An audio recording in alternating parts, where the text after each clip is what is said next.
The technique of macro, also sometimes referred to as micro photography, is to take these really awesome blown up images of otherwise very small subjects. It may be an insect, maybe a flower.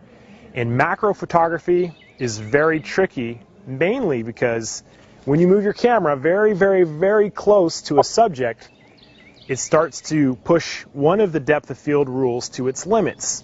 And that rule is, the closer you are to your subject, the thinner the depth of field. So as you move your lens or your camera closer and closer to the subject, you're going to have only a very small part of it in focus.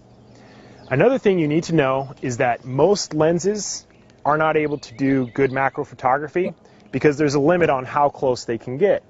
So to get a really good macro shot, you need to either purchase a macro lens or purchase something called extension tubes. Extension tubes are essentially a set of hollow tubes that allow you to move your lens further away from your camera body.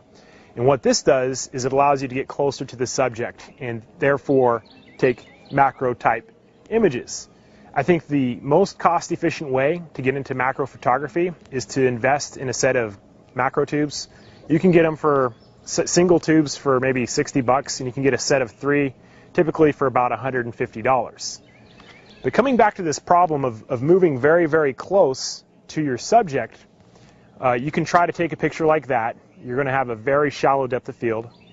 A technique to overcome this problem would be to make your aperture smaller. This particular lens, it's a macro lens, it'll go down to f/45, which is an extremely small aperture. And what this does is it increases the depth of field. Now, the problem with this is, if you have a very small aperture, you have a lot less light coming through the lens, which means you have to use much longer and much slower shutter speeds, so maybe a second, maybe 3 seconds. So if you want to get into macro photography and you don't know where to start, what I would recommend is to make sure you have a tripod. Get your camera on the tripod. Use the smallest aperture possible. If you have the ability to get a macro lens, or you have one, or maybe invest in some extension tubes, it's not very expensive. You should probably set your camera to timer, because every time you push your shutter button down, it's going to shake the camera just a little bit. Practice taking images at very, very small apertures. It's going to be, in daylight, even like this, it'll be 3, 4, 5 seconds. So you'll have a thicker depth of field and you'll get some good results.